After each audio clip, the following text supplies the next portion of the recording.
Les mini-explorateurs et le voyage des paysages naturels. C'était un beau matin ensoleillé, et Léo le renard, Mila la lapine, Oscar l'ours, Ohé la chouette et Timmy le hérisson se préparaient pour une nouvelle aventure. Zoé, qui lisait souvent des livres fascinants, leur annonça avec enthousiasme, « Aujourd'hui, je vous propose de découvrir les paysages du monde entier. » Prêt à partir en exploration? Le groupe hocha la tête avec excitation. Ensemble, ils se mirent en route pour découvrir les merveilles des paysages naturels qui composent notre planète. Leur premier arrêt fut dans un endroit où le sol semblait toucher le ciel. De gigantesques montagnes se dressaient devant eux. Léo s'exclama, « Ces montagnes sont énormes. » Zoé, toujours prête à partager ses connaissances, expliqua, « Les montagnes se forment quand la terre se soulève, poussée par des forces sous la surface. Elles sont pleines de vie, des chèvres des montagnes aux aigles qui volent au-dessus. » Oscar, regardant autour de lui, ajouta, « Et parfois, il y a même de la neige en haut, même en été. » Le groupe gravissait doucement un chemin sinueux, sentant la fraîcheur de l'altitude. Après leur passage par les montagnes, ils arrivèrent dans un endroit complètement différent. « Où est passée l'eau ?» demanda Timmy, en sautillant dans le sable chaud. « C'est le désert, » expliqua Zoé. « Ici, il fait très chaud le jour, mais très froid la nuit. Il y a peu de pluie, mais certaines plantes et animaux se sont adaptés pour survivre.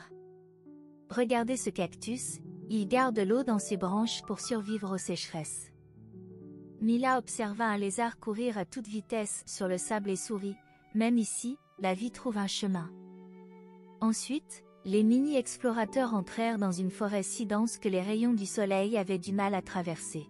« Waouh, il fait tout humide ici, » dit Oscar en observant les arbres géants. Zoé répondit, « C'est parce que c'est une forêt tropicale. Il pleut souvent ici, et c'est pour ça que c'est si vert et plein de vie. La moitié des animaux du monde vivent dans ce genre de forêt. » Léo écouta les cris d'oiseaux exotiques et murmura, « J'ai l'impression d'être dans un autre monde. » Enfin, après avoir traversé la forêt, ils arrivèrent sur une plage magnifique.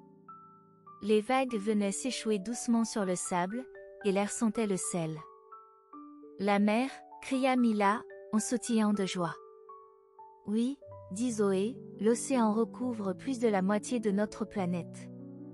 Il est rempli de créatures fascinantes, comme les poissons, les dauphins et même les baleines. » Oscar, toujours curieux, s'approcha de l'eau et laissa les vagues toucher ses pattes.